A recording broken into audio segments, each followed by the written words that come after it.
Hello guys, నేను మీ Daniel Prakash. చాలా త్వరగా ఫినిష్ చేయాలి. ఇక్కడ నేను ఒక 5 పీపుల్ గురించి అయితే మాట్లాడడానికి అయితే వచ్చాను. నిన్న ఎపిసోడ్లో జరిగిన తర్వాత పడాల కళ్యాణ్, శ్రీజ, ప్రియ అండ్ మనీష్ మర్యాద ఆటోలో కరివేపాకు పక్కన పడేద్దాం. తర్వాత హరీష్, వీళ్ళ గురించి డీటెయిల్డ్గా మాట్లాడాలి. ఎందుకంటే వీళ్ళంత చీప్ ఫెలోస్, చెత్త ఫెలోస్ ఎంటైర్ బిగ్ బాస్ సీజన్లో నేను ఎక్కడ చూడలేదు. వీళ్ళకి ఎవడైనా ఫ్యాన్స్ ఉన్నాడు అంటే మాత్రం దయచేసి మ్యాటర్ ఏంటంటే, నిన్న గేమ్ జరుగుతున్నప్పుడు పడాల కళ్యాణ్ అంటే మొత్తం గేమ్ అంతా మనం ఎక్స్ప్లెయిన్ చేస్తాం ఆల్రెడీ. పడాల కళ్యాణ్ ఇక్కడ చేయి పట్టుకొని ఇలా ఎత్తేటప్పుడు మన కట్టప్ప, నేను కట్టప్ప అని పిలుస్తా ఎందుకంటే చూసుకోండి, కట్టప్ప అక్కడికి వెళ్ళేటప్పుడు చూసి ఇక్కడ సంజన గారు తీస్తుంటే అది రాడ్ తీయడానికి కిందని చూశాడు, పైన అయితే చూడలే. భరణి, రీతు, ఇమానియేలు వీళ్ళందరూ అరవడం వలన నిజంగా పెట్టాడేమో, ఏం పెట్టాడు చూడలేదు, పెట్టలేదంటే గుండు ముత్తేస్తారేమో, నా పరిస్థితి వేరేలా ఉంది, నన్ను ఈరోజు నిలిపేస్తారు అని ఫిక్స్ అయిపోయి ఓకే పెట్టావు అని చెప్పి ఆ టీంని అయితే డిస్క్వాలిఫై చేశారు. డిస్క్వాలిఫై చేసిన తర్వాత ఇక్కడ హరీష్ ఇమాన్యుయల్ని బాడీ షేమింగ్ చేశాడు. ఏ విషయంలోని, ఫస్ట్ ఇమాన్యుయల్ టీంని లెఫ్ట్ చేసిన తర్వాత ఇమాన్యుయల్ వెళ్ళి తన బాధను చెప్పుకోవడానికి ఏదైతే చేశాడో దాన్ని బాడీ షేమింగ్ చేశాడు హరీష్. నేను ఎట్ట వాడడం కాదు, కాన్సిక్వెన్సెస్ ఏమైనా ఉంటే మనం సాటర్డే వీకెండ్లో మనం మాట్లాడదాం అని చెప్పేసి బాడీ షేమింగ్ చేస్తూ ఈజీగా ఒక పర్సన్ని జడ్జ్ చేశాడు. అండ్ ఇక్కడ పడాల కళ్యాణ్ కూడా నేను అసలు పెట్టలేదని అబద్ధం చెప్పి తర్వాత హరీష్ కింద దిగిపోయినప్పుడు హెల్మెట్ తీసుకొచ్చి నేలకేసి కొట్టాడు. మర్యాద పూర్వకంగా ఇవ్వచ్చు కదా, ఇవ్వకుండా నేలకేసి కొట్టాడు. నేలకేసి కొట్టడం అంత పొగరేంట్రా నీకు, అంత పొగరేంటే నేలకేసి కొట్టడం పక్కన పెడితే.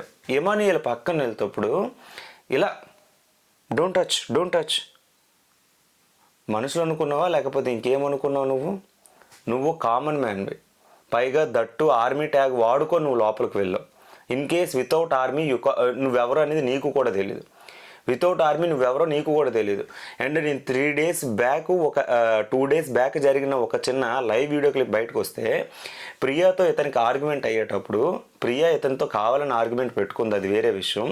కానీ ఇతను ఏం చేశాడనంటే, లాస్ట్ 3 years నా యొక్క ట్రైనింగ్ సెంటర్ నుంచి కాశ్మీర్ వరకు ఎవరినైనా అడుక్కో నేనంటే ఏంటో చెప్తారంటారు. ఆర్మీ జవాన్ గురించి ఇలా ఎవరు ట్యాగ్స్ చెప్పుకోరు. ఆర్మీ అంటే ఏంటి అంటే సోల్జర్, అది దేశ రక్షణ కోసం చేసే సేవ.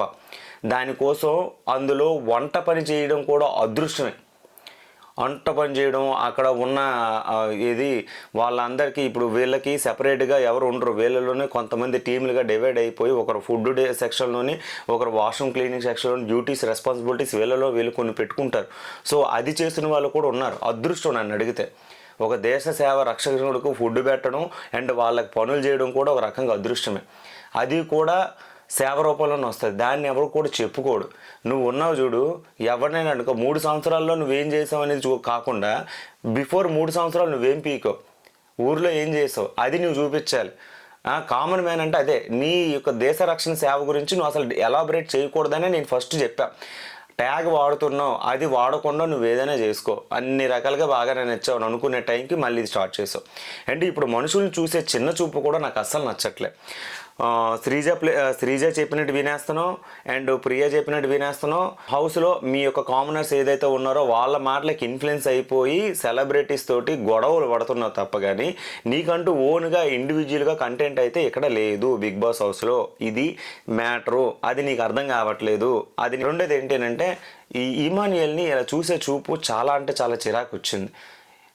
ఎందుకు అంత అది తప్పే కదా, అది తప్పు కదా. అండ్ సంజన గారు హౌస్కి కెప్టెన్ అయితే ఆల్రెడీ డిసైడ్ అయిపోయిన ఏదైతే హౌస్ అట్మాస్ఫియర్ ఏదైతే ఉందో, డ్యూటీస్ ఏవైతే ఉన్నాయో డిసైడ్ చేయాల్సిన ఆవిడిష్టం డిసైడ్ చేయడం అండ్ రెస్పాన్సిబిలిటీస్ని మార్చడం. ప్రజెంట్ ఏదైతే ఆవిడే ఫస్ట్ కెప్టెన్ కాబట్టి ఆమె చెప్పినట్టు హౌస్లో ప్రతి ఒక్కరు నడవాలి. అండ్ టెంపరీ ఓనర్గా ఆమెకి ఒక ట్యాగ్ ఇచ్చారు, కెప్టెన్సీ ఇచ్చారు, కెప్టెన్కి సెపరేట్ రూమ్ ఇచ్చారు. అండ్ ఆమె ఇప్పుడు ఏమి చెప్పినా సరే టెనెట్స్ని లోపలికి రమ్మనొచ్చు, బయటికి పొమ్మనొచ్చు. 1 డే బిఫోర్ ఏమన్నారా నువ్వు, సంజన గారిని 2 days నేను ఇక్కడ బ్లాక్ చేస్తున్నా, మీరు ఏమంటారని చెప్పేసి బయట ముచ్చట్లు పెట్టు. విత్ ఇన్ ద 1 day కూడా అవ్వలేదు, ఆవిడ ఇప్పుడు కెప్టెన్ అయి కూర్చున్నారు. అలా ఉంటుంది మరి. అంటే మనం అనుకున్నది అక్కడ అవ్వదు, అందుకు మనం ఇలా బిహేవ్ చేస్తుంటే కరెక్ట్ కాదు. కెప్టెన్ రూల్ అంటే రూలే. ఆవిడ పెత్తనం ఎలా ఎత్తుంది ఏంటంటే, నెక్స్ట్ నువ్వు కెప్టెన్ అయినప్పుడు నువ్వు ఎన్ని పెత్తనాలు ఎలా ఎత్తావు. ఆల్రెడీ శ్రీజ, హరీష్ పెత్తనాలు ఎలా ఇస్తున్నారు. ప్రియ పెత్తనం అయితే చూడలేక వస్తున్నాం. ఇంకా అంతకంటే పెత్తనాలు ఇంకెవరు ఎలా ఇస్తారు. ఆవిడ బాగానే ఆడుతుంది, ఆవిడ పైన ఆవిడ చేసుకుంటుంది. ఆవిడ అలాగుండడమే కరెక్ట్. అలాగుంటేనే మీరు ఈ ఆటలు ఎలాగ ఆడుతున్నారు. సో ఈ మాటలు ఆడడం, పడాల కళ్యాణ్ ఆడడం ఎంతవరకు కరెక్టో పోనీ మీరే చెప్పండి రా. పోనీ నేను మీ దృష్టిలో రాంగ్ అనుకోవచ్చు, కానీ పడాల కళ్యాణ్ చేసే బిహేవియరు నిన్న గేమ్లో కానీ ఇప్పుడు వరకు జరుగుతున్న వీడియో క్లిప్స్లో కానీ ఈ ప్రజెంట్ సిచ్యువేషన్లో కానీ వీడు ఇలా చేస్తున్నది ఎంతవరకు కరెక్టో చెప్పండి రా. కింద కామెంట్లో మీరే చెప్పండి. అయితే ఇమోనియల్ని ఇలా అనడం నాకైతే నచ్చలే. తర్వాత బాడీ షేమింగ్ అయితే ఎవడు హరీష్ అయితే చేశాడు. ఇక్కడ శ్రీజ ఇంచమో ఎవరికి పట్టుకోనంత దూరంలో లేదు. శ్రీజని ఎవడు పట్టించుకోలేదు. ఆమె అసలు గేమే ఆడలేదు, గేమ్ ఆడకుండా గెలిచింది. సంజనాకి ఇప్పుడు శ్రీజ నిన్నటి వరకు లక్ అనుకుంటే దానికి మించిన లక్ సంజన గారిది. ఎందుకంటే ఈ హౌస్లో కంప్లీట్గా ప్రతి ఫ్రేమ్లోనే ఆవిడే కనబడుతున్నారు. కంటెంట్ అని వీళ్ళు ఎగురుతున్నారు, కానీ అసలు ఆమె చేసే కంటెంట్ వీళ్ళెవరికి అర్థమైంది సావట్లే. ఆవిడ బాగా చాలా నీట్గా, అందుకే డైరెక్ట్గా బిగ్ బాస్ లోపలికి పిలిచి డైరెక్ట్గా 5 members కెప్టెన్సీని ఎంచుకోండి అని చెప్పారు. సూపర్ పవర్ ఇచ్చారు. ఆవిడ కూడా ఉన్నారు అందులో. ఆవిడ ప్రూవ్ చేసుకున్నారు. ఈ లిటరలీ సూపర్ అనే చెప్పాలి. ఇక్కడ ఇమానియేలు, భరణి గారు లెఫ్ట్ అయిపోయిన తర్వాత గేమ్ అంతా ఒకవైపు వెళ్ళిపోయింది అని అనుకుంటున్నారు. వీళ్ళ కొట్టుకు చచ్చి శ్రీజని వదిలేశారు. శ్రీజకి ఏం చెప్పారు స్టార్టింగ్ గుండు బాసు, ఏదన్నా సరే చెడగొట్టేటట్టు ఉండాలి, మన వాళ్ళలోనే ఒకరు గెలవాలి అని చెప్పేసి రాముది లాగడానికి ట్రై చేశారు. ప్రియది సేవ్ చేయడానికి చూశారు. అది ఇది చేసి పడాల కళ్యాణ్ లెఫ్ట్ అయిపోయిన తర్వాత పడాల కళ్యాణ్, శ్రీజ,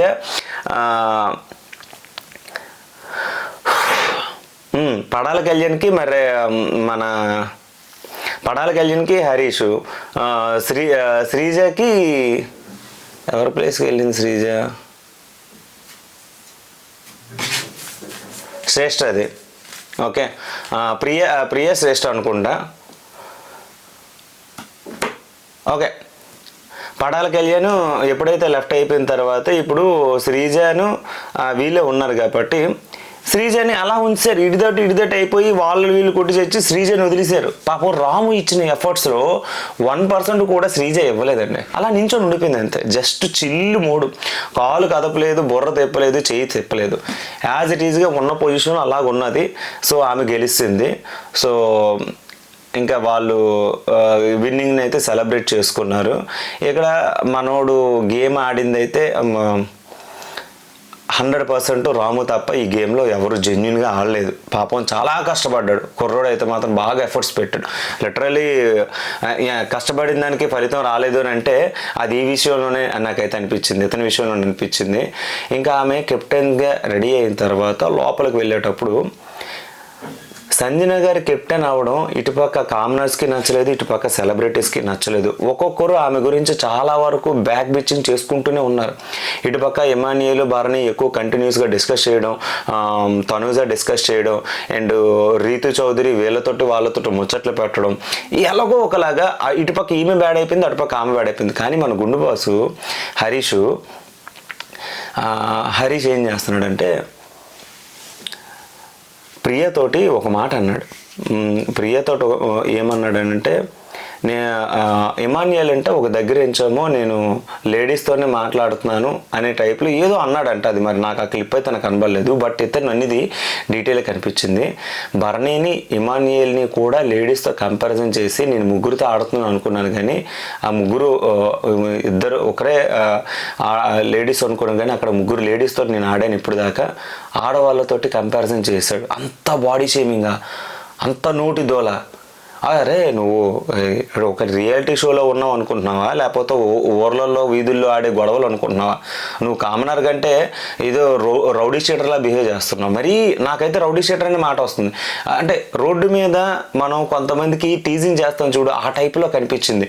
అండ్ గేమ్ను కూడా స్పోర్టివ్గా తీసుకోవట్లేదు. అలాగా నొడుక్కొని సొడుక్కొని పక్కకి వెళ్ళిపోయి ముద్రస్టప్ మొహం వేసుకొని, అది ఎందుకు ఆ మాడు మొహం వేసుకొని ఒక నవ్వుడు చెయ్యడు రోజంతా, అంటే జీర్ణించుకోలేకపోతున్నాడు. ఏంటి, ఒక పక్క ఏంచేమో వాళ్ళు సంజన గారు విన్నింగ్ అయిపోయారని, వీళ్ళకి రాలేదనే బాధ చాలా ఎక్కువ, చెప్పుకోలేక నాకు సంజన గారు కెప్టెన్ అవడంలో ప్రాబ్లమే కాదు, కాకపోతే ఇక్కడ ఏమవుతుంది అంటే సంజన గారికి వాళ్ళ టెనెట్స్ ఎవరైతే ఉన్నారో వాళ్ళ కాసే ఎక్కువ వెళ్ళిపోతారు. ఇప్పుడు ఆమెని ఎవరెవరైతే బాడీ షేమింగ్ చేశారో, ఎవరెవరైతే బేబీ గురించి కానీ వాళ్ళ ఫ్యామిలీ గురించి కానీ ప్రతి ఒక్కటి ఆమెను క్రిటిసైజ్ చేశారో, ఇప్పుడు వాళ్ళందరూ అటు సైడ్ వెళ్ళిపోతారు, ఆమెకి సపోర్టివ్గా వచ్చేస్తారు. ఇప్పుడు మన వాళ్ళు కూడా టెనెట్స్లో కూడా మన ఓనర్స్లో కూడా ఇప్పుడు ఆమె కెప్టెన్ అయింది కాబట్టి ఆమెను ఇంప్రెస్ చేయడానికి చాలా వరకు ఇన్వాల్వ్ అయిపోతారు. నేను ఇంకా గ్రూప్ గేమ్ ఆడను, ఇండివిజువల్గా ఆడుతానని చెప్పేసి అంటున్నాడు. ఇంకోటి ఇక్కడ ఏంటి అంటే హరీష్ ఇంకో దగ్గర నోరు జారాడు. ఈ విషయం మరి అందరు కనిపెట్టర్లే తెలియదు. సంజన గారికంట వీడి మీద అదంట. అది అంటే మీనింగ్ ఏంట్రా గుండు? అది ఏంట్రా? నువ్వు రియాలిటీ షోలో ఉన్నావా లేకపోతే ఏంలో ఉన్నావా? ఆమె ఎంత ప్యూర్ హార్టెడ్గా ఉంది అంటే నీతోటి మాట్లాడుతుంది, హౌస్లో అందరితోటి అట్మాస్ఫియర్ పెంచుకుంటుంది, ఇమాన్యుయల్ని కొడుగ్గా భావించింది, ప్రతి ఒక్కరితో నీతో అయినా సరే. ఇప్పుడు ఫ్రెండ్గా మనీష్ని సెలెక్ట్ చేసుకుంది. ఇప్పుడు మనీష్ వల్ల గేమ్ చాలా వరకు డిస్టర్బ్ అయ్యింది, అయినా సరే మనీష్ ఏదో మనీష్ని ఫ్రెండ్గా ఎందుకు తీసుకుంది? ఇప్పుడు ఓనర్స్ ఆమెని ఎవరైతే శ్రీజ, ప్రియ వీళ్ళందరూ ఎంత చీప్గా ఎంత చులకనగా చూశారో, దమ్ము శ్రీజకి ఆ దమ్ము శ్రీజ వలన ఆమె కెప్టెన్ అయిందని గ్రాటిట్యూడ్ తోటి హౌస్లోకి ఎంట్రీ టికెట్, అంటే తన కెప్టెన్ రూమ్లోకి ఎంట్రీ టికెట్ కోసం ఆమె గ్రాటిట్యూడ్ చూపించడానికి డైరెక్ట్గా శ్రీజ కూడా ఎంట్రీ నాతో పాటు ఉంది, ఒక ఫ్రెండ్గా నేను కూడా కామనర్స్లోనే ఇద్దరిని తీసుకుంది. అలాంటిది ఇద్దరు కామనర్స్ ఉండి కూడా ఆ టైప్లో ఎలారా మాట్లాడతావు?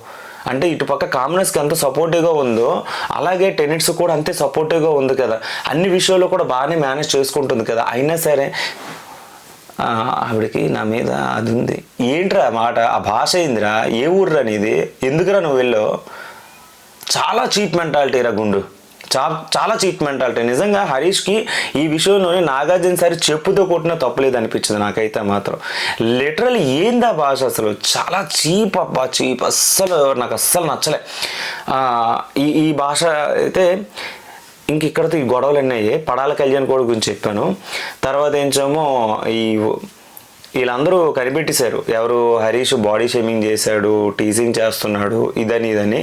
అండ్ ఇవన్నీ మీరు కూడా చూశారు. ఇంతకు మించి ఇందులో మీరు చూడని నేను చెప్పింది ఏం లేదు. కాకపోతే ఇక్కడ ఇంకో విషయం ఏంటంటే, గుడ్డు పోయిందని చెప్పేసి ప్రియాను శ్రీజ అంత పెద్ద గొడవ చేశారు కదా. ఇప్పుడు పాపం ఆమెకి ఏం తెలీదు, అంటే ఆమె ఆడాల్సిన గేమ్ ఆమె ఆడుతుంది. ఇటుపక్క వీళ్ళు ఆడుతుంటే హౌస్లోకి కెప్టెన్ రూమ్లోకి జస్ట్ ఎవరు శ్రీజకి ఎంట్రీ ఇచ్చారు కదా, దొంగతనం చేయమని ఎవడు చెప్పాడు?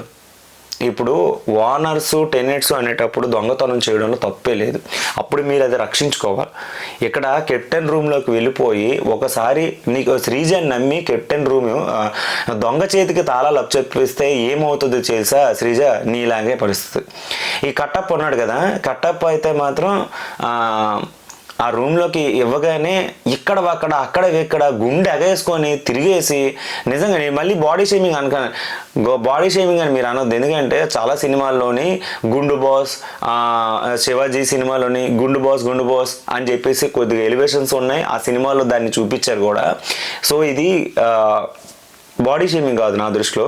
రిమైనింగ్ ఏది విషయంలోనైనా సరే బాడీ షేమింగ్ గుండు వరకు అని అనుకుంటే మీ ఇష్టం, అన్నిటికీ అనుకుని నేనేం చేయలేను, కామెంట్లు ఎందుకండి.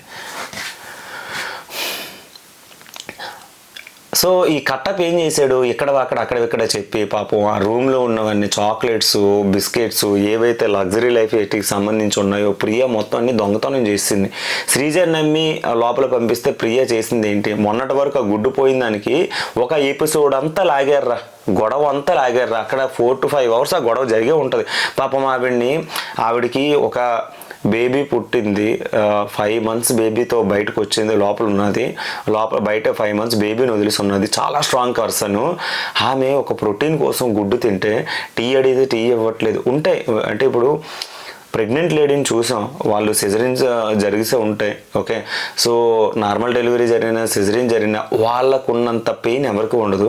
సో ఆమెను ట్రీట్ చేసే విధానం మీద మినిమం హ్యూమానిటీ లేకుండా బిహేవ్ చేశారా మీరైతే మాత్రం. ప్రియా శ్రీజ అయితే టూ వరస్ట్ చీప్ ఫెలోస్. అసలు వాళ్ళకి బిగ్ బాస్ హౌస్ అనుకొని వెళ్తున్నారా, లేకపోతే వీధిలో ఏదో జాతరలో బోర్లు అమ్ముకున్న వాళ్ళు తిరుగుతున్నారు చూడు, అలా కనిపించారు నాకైతే. అమ్మా ఏ మనుషులరా మీరు, గుడ్డు పోయిందని దానికి అంత పెద్ద ఇష్యూ చేసినప్పుడు పాపం ఆమె రూమ్లోని ఆమె తినాల్సినవి, ఆమె చేయాల్సినవి, ఆమె ఉండాల్సినవి కొన్ని ఫుడ్స్ తినకూడదు ఆవిడ. సో ఆ తినకూడని ఫుడ్స్ ఏమో ఉండొచ్చు, లేదంటే ఆమె ఇచ్చేంతవరకు వెయిట్ చేయొచ్చు కదా. ఎంత కక్కుర్తా ఫుడ్ కోసమా, దొరికినప్పుడల్లా దొంగల్లా తినేస్తున్నారు. అండ్ హరీష్ అయితే ఆ డ్రింక్ బాటిల్ తీసుకొని వెళ్ళిపోయి దొంగతనం చేసేసి అది చేసేసి, వీళ్ళందరూ దొంగతనం చేసిన వాడు వీళ్ళే. టెనెంట్స్ అది ఓనర్సే దొంగతనం చేశారు. టెనెంట్స్ ఒక్కరు కూడా ఆమె రూమ్కి వెళ్ళిపోయి ఒక్కరు కూడా ఒక్క ఐటెం కూడా తీసుకోలే. ఆమెకి అంత వాళ్ళు రెస్పెక్ట్ ఇస్తున్నారా లేదా పక్కన పెడితే, ఆమె కెప్టెన్సీకి అయితే మాత్రం వాళ్ళు రెస్పెక్ట్ ఇస్తున్నారు. వీళ్ళకైతే అసలు రెస్పెక్ట్ లేదు, ఏమీ లేదు. వేస్ట్ అబ్బా నిజంగా. ఇది సింహాసనం అనవసరంగా ఎవరికి పడితే వాళ్ళకి ఇవ్వకూడదు. అనవసరమైన క్యాండిడేట్స్ని జడ్జెస్ సెలెక్ట్ చేసి లోపల పంపించారేమో నాకైతే అనిపించింది. శ్రీజ విషయం, ప్రియా విషయంలో కూడా నేను డిసప్పాయింట్ అయిపోయాను. మనీష్ విషయంలోనైతే డే 1 నేను డిసప్పాయింట్ అయిపోయాను. ఇంకా పడాల కళ్యాణ్ వీళ్ళు అంటారా, బొక్క నాకు అనిపించింది డిమాండ్ పవన్. మరి మీ దృష్టిలోని ఏమనిపిస్తుందో చెప్పండి. కాకపోతే హౌస్ అయితే మాత్రం ఏదైనా గేమ్ చేంజర్ అయితే మాత్రం నా దృష్టిలో సంజన గారే. మరి ఆమెకి జరుగుతున్న అన్యాయం, గుడ్డు పోయిందని టాపిక్లు వీళ్ళని చేసినప్పుడు వీళ్ళు అందరూ బిహేవ్ చేసింది ఏంటో నాకు ఇప్పటికీ అర్థం కావట్లేదు. ఆశా సైని, నువ్వు దేనికి వచ్చావా మా బిగ్ బాస్కి? ఏదో చిల్ అవుదామని వచ్చావా, లేకపోతే ఏసీని ఎంజాయ్ చేద్దామని వచ్చావా, లేదో కొందనప్ప బొమ్మలాగా నేను ఎక్కడే కూర్చుంటాను, నేను ఆడును, నేను చూడును, ఏ వచ్చిన కాన్సిక్వెన్స్ని ఏంది ఇది, నువ్వు దేనికి వచ్చావు బిగ్ బాస్కి? కాన్సిక్వెన్స్ అంటే ఒక పదం గుర్తొచ్చిందండి. హరీష్ డే 1 ఓనర్స్ని ట్రీట్ చేసేటప్పుడు, టెనెంట్స్ని ట్రీట్ చేసేటప్పుడు అజమాయిషి ఎలా చూపించాడు, కెప్టెన్ కంటే ఓవర్ చేశాడు బిల్డప్. ఇప్పుడేంచేమో ఒక కెప్టెన్ నేను చెప్పింది చేయకపోతే కాన్సిక్వెన్సెస్ అనేవి ఫేస్ చేస్తారని అన్నారు. నిన్న రాత్రి ఆశా సైనికి చెప్పింది, ఏం జరిగింది ఏమీ చెప్పలేదు ఆవిడ. అండ్ ఇప్పుడు కూడా అలా చెప్పింది, బెదిరిస్తుంది కానీ చెయ్యట్లేదు. బెదిరింపు కూడా కాదు, కాన్సిక్వెన్స్ అంటే ఏంటి, హౌస్లో కొన్ని పనిష్మెంట్స్ ఉంటాయి, అవి చెయ్యాలి, అవి తప్పదు. అవి కూడా చేయకపోతే నాగార్జున సార్ చెప్తారు ఏం చెయ్యాలి ఏంటి అనేది చెప్తారు. ఇప్పుడు గుండు వాయించేస్తారు నీకు, డెఫినెట్గా మనీష్ మర్యాద కంటే ఎక్కువ నీకు చేస్తారు, ఇది మాత్రం పక్క. ఆమె హిట్లర్గా రూల్ చేస్తుందో నువ్వు హిట్లర్ అనేది డీటెయిల్గా ఆయన చూపిస్తారు. నిజంగా నేనైతే నాగార్జున గారి మీద చాలా ఎక్కువ ఎక్స్పెక్టేషన్స్ పెట్టుకుంటున్నా. మళ్ళీ ఆయన ఫస్ట్ ఛాన్స్ అని ఓకే అనే టైప్లో వదిలేస్తారు. అది మనం ఆల్రెడీ చూసాం. హోస్టింగ్ మేబీ నాకు హోస్టింగ్ కూడా డిసప్పాయింట్ చేస్తుంది మీ సాటర్డే. మరి మీ ఉద్దేశం ఏంటో మీరే చెప్పండి. మనం చాలా ఎక్కువ ఎక్స్పెక్టేషన్స్ పెట్టుకుంటాం, ఏంటి ఈ టాపిక్ మీద నాగార్జున సార్ గారు మాట్లాడతారు, ఈ టాపిక్ మీద నాగార్జున గారు మాట్లాడతారని. బట్ అక్కడికి వచ్చిన తర్వాత ఏముండదు, అంతా డొల్ల. ఒక వరడ పట్టుకుంటారు, లేదంటే నించొని చాలా సీరియస్గా ఉంటారు, బ్యాక్గ్రౌండ్ మ్యూజిక్ జమ్ జమ్ జమ్ అని మ్యూజిక్ వస్తే తీరా చూస్తే అక్కడ ఏ బొక్క ఉండదు, అంత సమానం డొల్ల, అంత నార్మల్గా ఉంది. హరీష్ చేసే పనికి డైరెక్ట్గా బిగ్ బాస్ హౌస్లో నుంచి బయటికి పంపించేసేయాలి. ఆ లేడీస్ని ఆ రకంగా ట్రీట్ చేయకూడదు, ఆ రకంగా అనకూడదు. ఒక పక్క ఏంచో ఆవిడ గురించి మనోడు మనీష్ మర్యాద దగ్గర అలాగనేటప్పుడు కాన్సిక్వెన్స్ ఫేస్ చేస్తారనని, అంటే మీరు ఎందుకు హిట్లర్రా రూడ్ చేస్తారని. అసలు మనోడు మాట తీరు కూడా అస్సలు బాలే, ఏదో రౌడీలాగా బిహేవ్ చేస్తున్నట్టు ఫీలింగ్ అయితే అనిపించింది. సో ఈ ఒపీనియన్లో మీ షేరింగ్ ఏంటి, మీ అభిప్రాయం ఏంటో కింద కామెంట్లో చెప్పండి. Thank you so much.